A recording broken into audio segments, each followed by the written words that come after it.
Hi, I'm Jenny, founder and master scavenger at Rewilder. We're so excited to be here today sharing with you all. Good morning and welcome to the show. Good morning, everyone. My name is Stephanie. I'm partner and CMO at Rewilder, and we are a sustainable design company that's just on this mission to divert and upcycle as much high-performance industrial materials as we can from the landfill. My background is in marketing and advertising, but I actually studied science in school. So as the CMO of Rewilder, I get to merge those two things because we have to translate all of that sciencey technical stuff, those aspects of what we do into something that people can understand.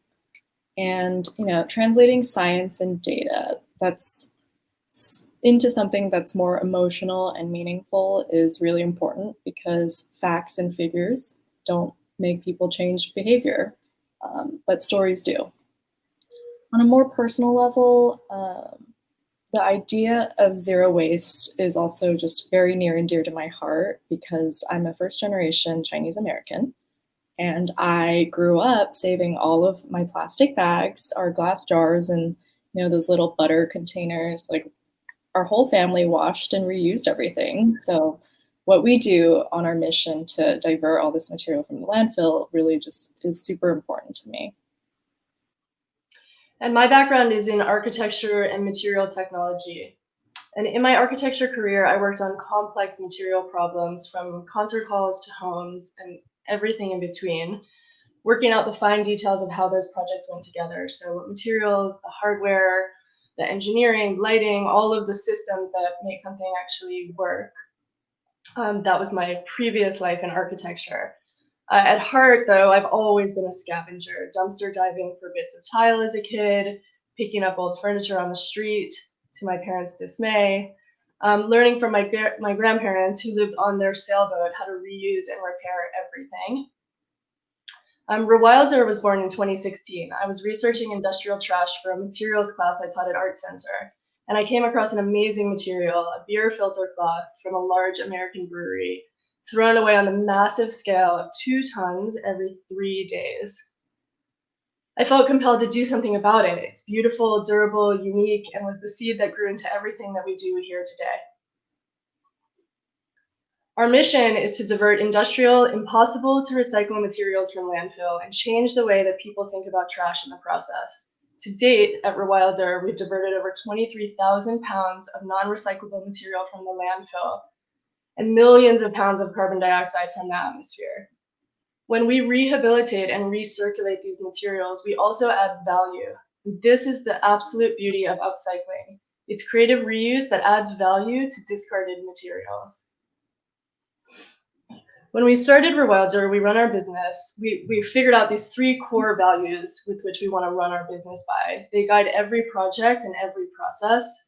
So today we're going to walk you through those 3 core values. So the first is that design and sustainability go hand in hand. You simply can't have one without the other.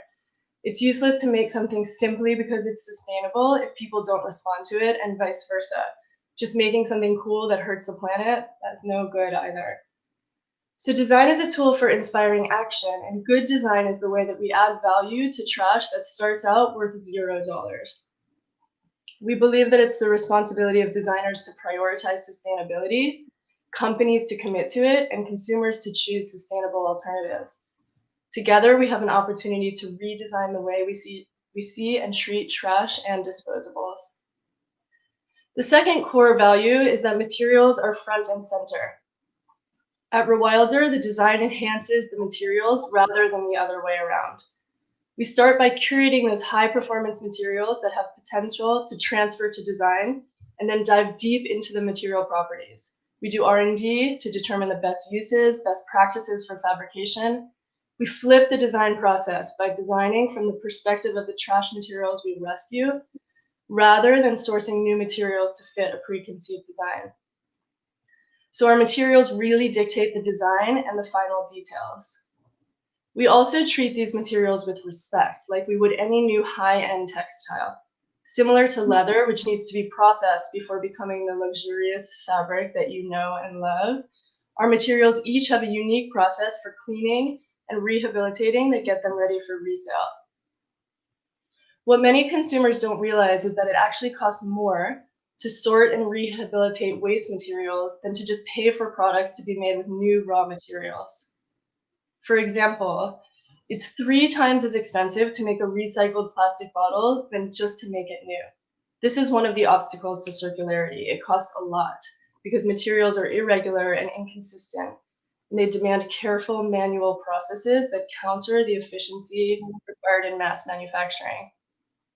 So you can just imagine making something from a roll of pristine material versus what we do, which is we're looking at sort of bits and pieces of scrap material coming from someone else's production already.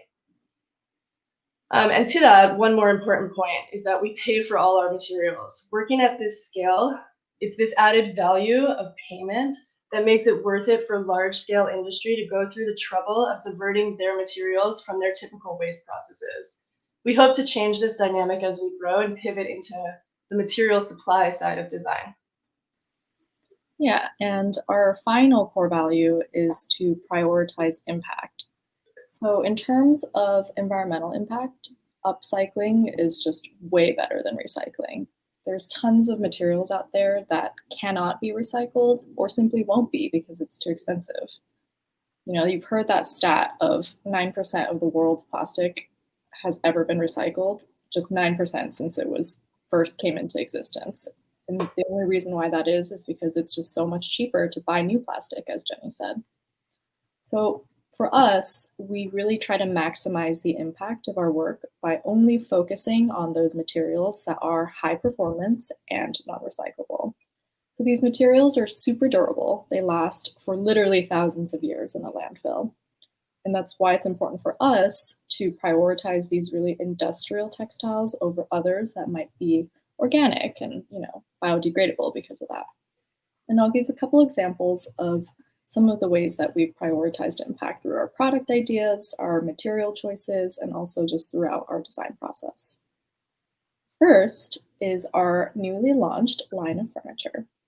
So when the pandemic started, we felt really weird trying to sell people bags when we were all stuck at home. Nobody needs a backpack to go from the living room to the kitchen. And of course, everyone wanted to Marie Kondo and declutter their spaces. But, Goodwill, Salvation Army, no one was really accepting donations. So we just had this idea to make a stuff yourself poof that allows people to essentially upcycle their own things. So by extending the life of clothing and textiles by even an extra 9 months of active use, we can actually reduce our footprints up to 30%, including carbon, our waste, our water footprints. Because even when we do donate these things to thrift stores, only 10% of that clothing is actually resold. The rest of it gets sent away somewhere. So, we were like, why not put it in a poof that's also made out of this upcycled material and you can put your things to use? And that worked out perfectly for a poof, but we also made larger pieces. So the larger pieces are an ottoman and a chair. And we knew that the amount of stuffing that we'd need, it would be a little bit of a pain point because it was just so big. But it was also an opportunity to divert a lot of material. So when we were initially looking, we kind of were looking at natural materials, something like buckwheat or pistachio shells. We even looked at edible cornstarch beads that decompose. And while those are all technically sustainable, we wanted to just make a bigger impact by going with something that would be really harmful to the earth if it was landfilled. So we ended up using discarded foam scraps from the mattress industry. And it had all the properties that we really needed for the application. It's very light, it's airy, it's comfortable to lay on. But it also has this really significant impact on landfill diversion because it's entirely synthetic and not recyclable. Our next example is our zero waste design experiment from last year. So what you're looking at is a completely zero waste jacket made from 100% upcycled components. When we started this project, it kind of began as a duffel. Like, let's make this duffel out of nothing new. That was an explicit design challenge that we had. And as we were gathering these components, we encountered some issues getting upcycled hardware, and the duffel just morphed into a backpack, which then became this jacket. We really wanted to prove that it is possible to solve tough design challenges in upcycling, and these details are really innovative and exciting. The hardware, like the zippers and buttons, those are our biggest pain points. So we use magnets saved from the aerospace industry for the closure. And we also use an upcycled key as the top button. Even that cord that you see is fabricated by hand from an automotive lining that is salvaged from the landfill. So, I mean, sustainability has just kind of become this buzzword, right? Like everything from bamboo products to reusable plastic bottles and even organic cotton totes. They all claim to be sustainable. But what none of those things actually does is give us an answer to our trash problem. We've seriously created and thrown away so much more material than we could possibly bury. So we're out here trying to disrupt the waste stream of these giant corporations, and we're really committed to prioritizing impact all the time, not just when it's easy or convenient. But there is a lot more that we can do, and Jenny's going to go into a little bit more on that. Yeah, so we've gone over some of the solutions we've come up with at Rewilder to elevate rather than eliminate materials. But this process can translate into actions that you can also take in your own company, and I'll go through a few of those now. So the first is a materials audit. So a materials audit is not complicated, but it's incredibly impactful at every scale to save money and material. At its most basic, it's a close look at anything produced regularly at scale to understand the waste or byproduct of that production. Sometimes it's the material itself that gets thrown away after use, as in the billboards or the street pole banners that we use for collaborative projects. But sometimes it's a bit more complicated, and finding materials is more like detective work. For example, back to the beer filter cloth. Once I knew that it existed, actually getting connected to the right people within this giant beer company was incredibly difficult. As you can imagine, large companies don't really want people digging through their trash. So I called many, many times, and every time I called, it's an automated system that answers the phone. So there's not a person at the other end. And it's a machine. It says, punch in the name of the person you want to talk to. So I punched in the name from my Google search, most popular last names. And eventually I was connected with a person, and I would say, I know you're not actually the person that I want to talk to, but this is what I'm looking for. And can you connect me to someone that might help? And so on and so on. And finally, there was a person that knew the right person for me to speak to, and I was able to get connected to what's called the Materials Recovery Department. But that process alone took over 8 months. And once I finally did speak with someone, I set up a road trip and a brewery tour, and I went there in person. And there's 2 lessons that I learned from that experience. That was our first sort of detective work experience to find materials. The first lesson is if you show up in person, it's much harder to ignore. So being there in person made a world of difference in terms of negotiating for these materials that they were throwing away. And the second lesson is that donuts are a very powerful negotiating tool in large industry, which is surprising, or maybe not. But that was an interesting experience, and it sort of led us into the process, which is actually very difficult when you're working as a small company with large industry. So the journey to our airbag material began with a huge news story about the Takata Corporation recalling 56 million defective airbags. And I sort of saw that news story and started wondering, where do 56 million airbags go? What do they feel like? What are they made of? What is that material? And thankfully, I didn't know the answer to those questions, but I started calling around, and I found a recycler who had 22,000 pounds of airbags that had been pulled out of cars. He was more than happy to send us some to test with.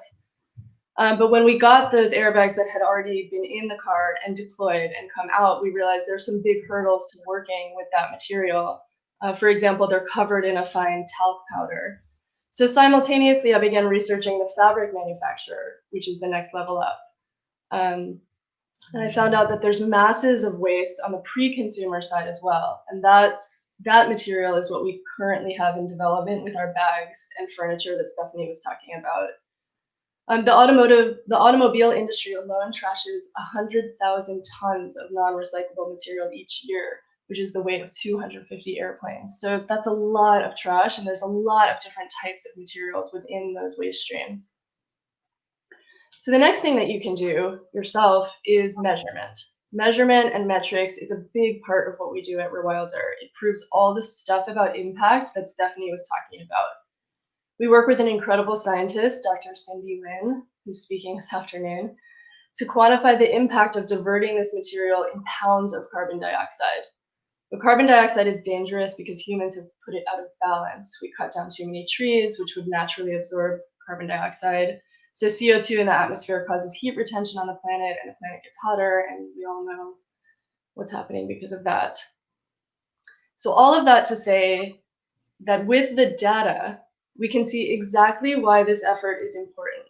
We recently completed a project with LA Metro, making 10,000 pencil pouches from upcycled airbag, seatbelt, and their vintage Metro tokens. This project is a great example of why measuring impact is important. You can see immediately how powerful the numbers are. These are big quantities of non-renewable carbon-intensive resources. The CO2 diverted from landfill on this project alone is over 160,000 pounds. I know that saying 160,000 pounds of carbon dioxide is not easy to understand, which brings us to the next point, storytelling, which is critical to make all of this meaningful. Yeah, so as Jenny said, storytelling is super important. We have to own the story, right? And it's important because we have to share the impact that these projects have for people and planet, but in a way that really anyone can understand, but more importantly, that anyone can resonate with in order to get them to do something different. For that Metro project that Jenny talked about, the story was condensed into data points for each pouch and translated into things that resonate with the Metro operators and riders. So each pouch diverted 16.4 pounds of CO2 from entering the atmosphere, and that's the equivalent of driving 18.5 miles in a passenger car. For Metro, it was really important for them to show the impact that these Metro operators have on the environment every day in telling them how important they are to Angelenos. For Imperfect Produce, so they do a lot of storytelling to further their mission and to build brand loyalty. One example is their Unwasted podcast, and that's all about inspiring everyone to live less wasteful and more meaningful lives. So our feature on their podcast actually gave us a platform to talk more about Rewilder, and it did an amazing job of showcasing how the project we did with them aligns perfectly with both of our brand purposes. In our partnership with the Hollywood Bowl, we learned that in addition to the positive feedback from the public, projects with purpose are a really powerful way for a company to engage with its own employees. Some of the best direct feedback that we got was actually from the Hollywood employees themselves, the Hollywood Bowl, sorry. So they were just absolutely delighted about the project, and they were really excited to be a part of an organization that does something about caring for the environment. So in this example, purpose really has a place internally as well as externally. And we do believe that it's that double-sided benefit that really adds to the overall value of the work that we did together. It also shows that the value of the endeavors is not necessarily in the product itself, but the process and the way that we can leverage brand storytelling that both consumers and employees will respond to. Many times companies, they do projects that just kind of go under the radar, and they don't realize that it's an opportunity there to share and connect with people on both sides. And the final action item that we can all do, it's to shift your perspective. We really need to stop being so married to a specific way of doing things just because we've always done it this way. And I'll give you 2 examples of what I mean by that on a large and then a smaller scale. So on a large operational scale, we recently had a conversation with the Cheesecake Factory about their menu problem. We all know that famous Cheesecake Factory menu. Well, for every 6 months, they change about 15 items on the menu, and that ends up re-triggering a print of 750,000 menus. That's 1.5 million spiral bound plastic laminated menus that get sent to the landfill every year. So they came to us looking for ways to upcycle the menus that they throw away. But for us, it was like simply switching to an alternative option, like digitizing menus or even going to recyclable ones would have made a massive environmental impact and be like a different way of operating, right? In another example that seems inconsequential, but kind of made a big impact also, we had a conversation with a large retailer that was presented with an option to upcycle misprinted gift tissue paper as handbag stuffing. So the misprints happen pretty often, and it was just a lot of perfectly good tissue paper that was going in the trash because it couldn't be sold. So it sounds like a no-brainer. Like, why wouldn't they just upcycle that tissue paper? It's already finished and it's just for stuffing, which the customer ends up throwing away once they get home. But unfortunately, the retailer was worried about brand identity and chose to stick with their regular tissue paper stuffing. In this case, shifting that perspective around brand identity for a better purpose would have saved a lot of resources and waste for something that eventually lands in the trash anyways. The shift in perspective that Stephanie is talking about, that's everything. How we look at material, for example. We see the markings on the airbag fabric from its previous life as a benefit. The remnants of this life makes it cool and interesting and tells a unique story. How we look to big companies and large industry and find value in what they throw away. How we collaborate with other designers to rethink how things are made and used and trashed, retooling our processes to be circular rather than linear, ending up in a landfill. This is what we are doing. We hope we've inspired you to join us in taking action to make this world a better, cleaner place. Thank you so much.